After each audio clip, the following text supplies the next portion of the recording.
Leluhur Nusantara adalah pusat peradaban dunia yang bahkan jauh lebih maju dalam hal spiritual, kebudayaan, dan peradaban dari yang ada sekarang. Pembahasan kali ini, kita gabungkan menjadi satu, yaitu Lemuria, Atlantis, dan Sundaland, karena hampir semuanya berada di kawasan Asia Pasifik, hampir bersinggungan, dan saling berkaitan dengan Nusantara.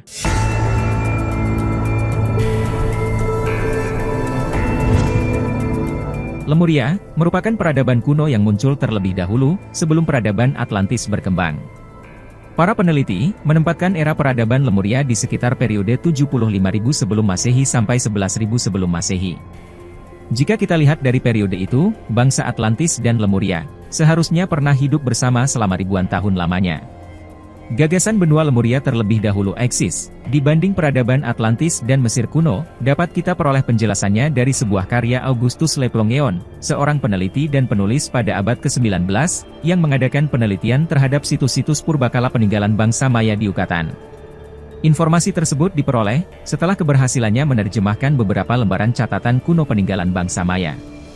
Dari hasil terjemahan, diperoleh beberapa informasi yang menunjukkan hasil, bahwa bangsa Lemuria, memang berusia lebih tua daripada peradaban nenek moyang bangsa Maya, yaitu Atlantis. Namun dikatakan juga, bahwa mereka pernah hidup dalam periode waktu yang sama, sebelum kemudian sebuah bencana gempa bumi dan air bah dahsyat meluluh lantakkan, dan menenggelamkan kedua peradaban maju masa silam tersebut. Hingga saat ini, letak dari benua Lemuria pada masa silam masih menjadi sebuah kontroversi. Namun berdasarkan bukti arkeologis, dan beberapa teori yang dikemukakan oleh para peneliti, kemungkinan besar, peradaban tersebut berlokasi di Samudera Pasifik, di sekitar Indonesia sekarang.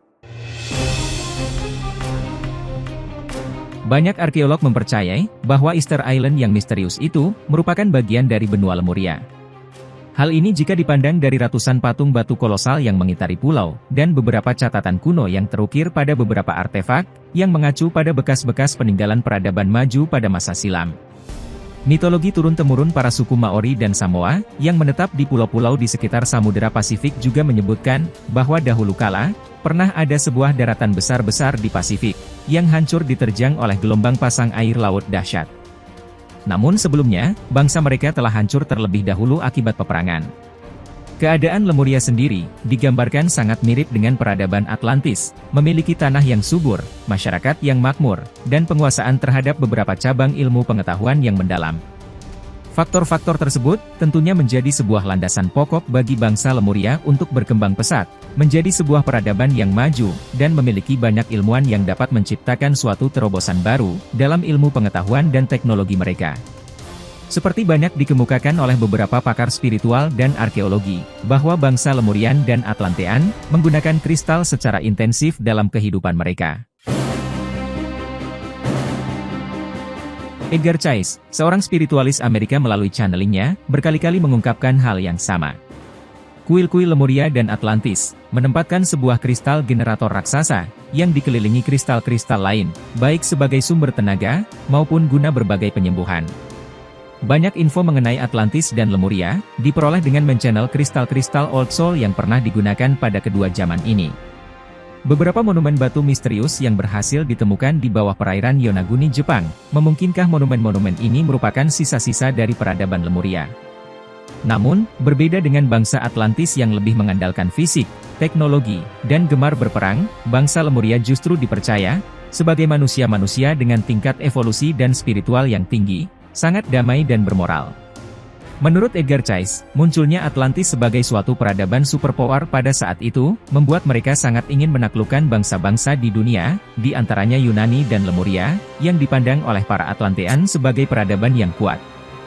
Berbekal peralatan perang yang canggih serta strategi perang yang baik, invasi Atlantis ke Lemuria berjalan seperti yang diharapkan.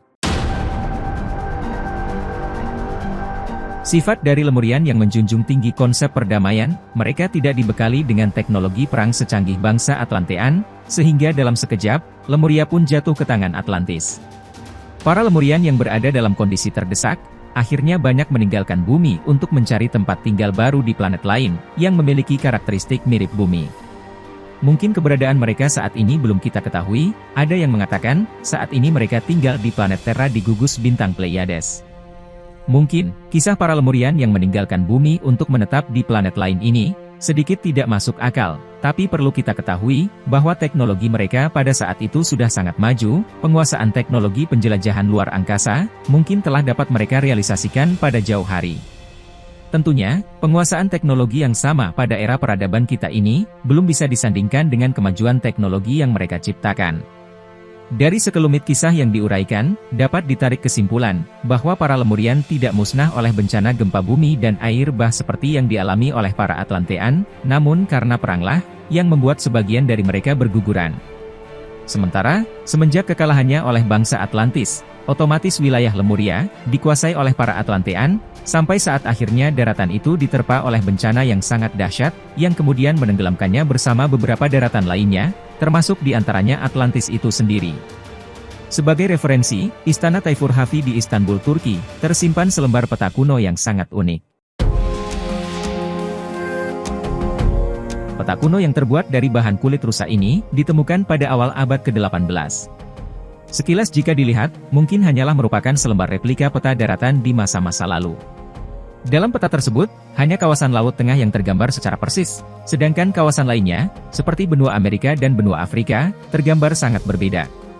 Kemudian, di saat para ilmuwan menelitinya dengan lebih lanjut, hasil yang diperoleh sangat mengejutkan. Karena ternyata, peta kuno ini, sebenarnya adalah gambar pandangan udara dari atas angkasa, yang sangat detail dan terperinci. Jika disandingkan dengan gambar yang diambil dari pesawat Apollo 8, maka, peta kuno Turki ini bagaikan fotokopinya. Gambar perubahan garis besar pada benua Amerika dan Afrika di peta kuno tersebut, sesuai dengan gambar yang diambil melalui pesawat Apollo 8.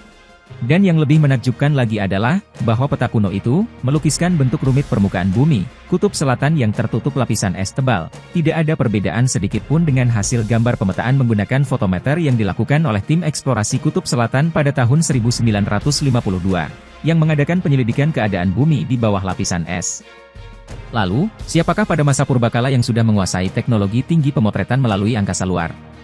Dari penemuan peta kuno ini, menjadi suatu bukti, akan kemajuan pengetahuan ilmu astronomi peradaban masa silam, yang sampai detik ini pun belum bisa dikuasai oleh manusia-manusia zaman sekarang, yang notabene mungkin mempunyai peralatan yang lebih canggih dari mereka.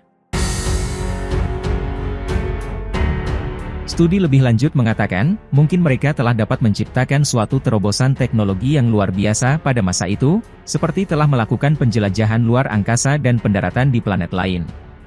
Apalagi, hal tersebut didukung oleh beberapa penemuan artefak-artefak kuno, yang menggambarkan beberapa gambaran imajinasi astronot-astronot pada masa silam. Lalu, mungkinkah nenek moyang kita sudah ada yang bermigrasi dan menetap di planet-planet lain, yang memiliki karakteristik mirip dengan bumi yang pada saat mungkin belum dapat ditemukan keberadaannya oleh para astronom kita? Jikalau benar demikian, apakah ada benarnya juga, kisah mengenai bangsa Lemuria yang dikisahkan sebagian penduduknya banyak yang bermigrasi keluar dari bumi untuk mencari tempat tinggal baru di planet lain, ketika diambang kekalahannya dengan bangsa Atlantis pada dahulu kala? Peradaban dunia berawal dari Indonesia. Teori ahli genetika dan struktur DNA manusia dari Oxford University Inggris, Stephen Oppenheimer, seperti memutarbalikkan sejarah yang sudah ada.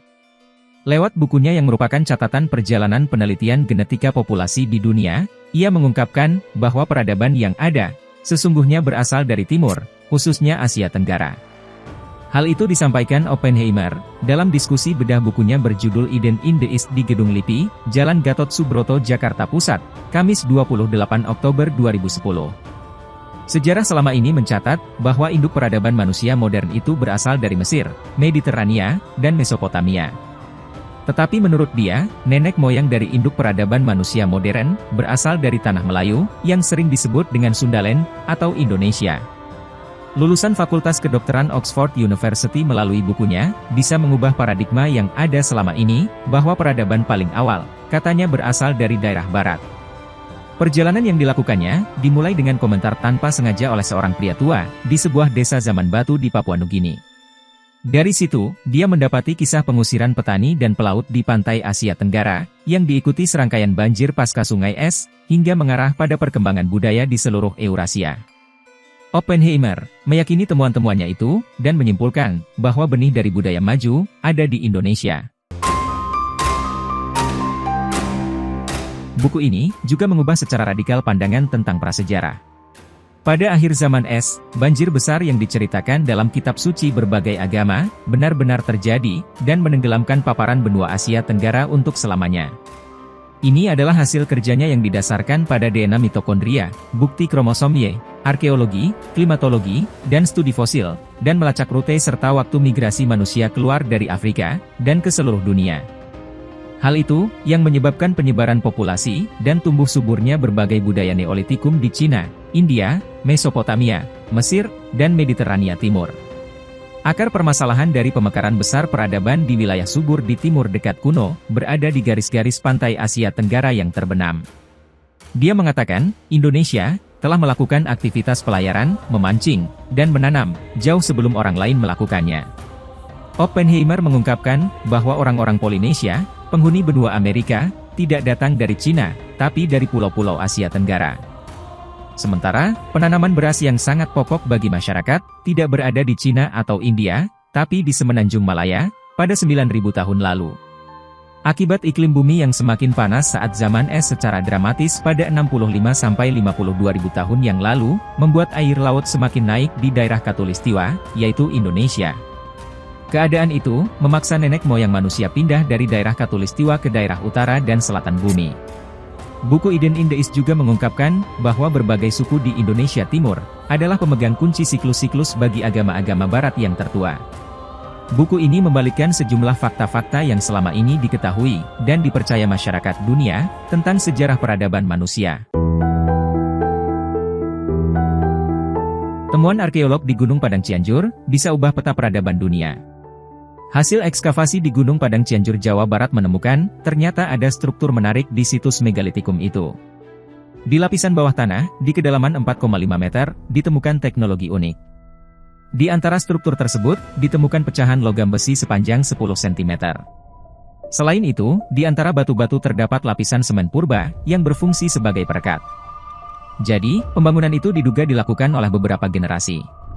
Karena setelah teknik dengan semen dan pecahan logam besi, pembangunan setelahnya hanya batu yang ditumpuk. Hal itu bisa dilihat dari hasil dating karbon yang dilakukan. Hasil laboratorium beta analitik radiokarbon dating di Miami, Amerika Serikat, yang diakui secara internasional, berhasil menentukan umur atau usia absolut situs ini. Pada kedalaman 0,5 meter situs ini, berusia 500 sebelum Masehi. Pada kedalaman 3 meter, situs ini berusia 4.700 sebelum Masehi.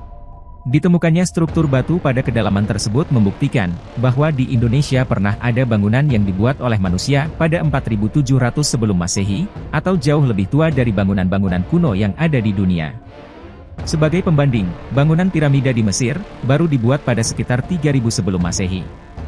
Hasil ekskavasi arkeologi di Gunung Padang ini tentu saja telah mengubah peradaban dunia.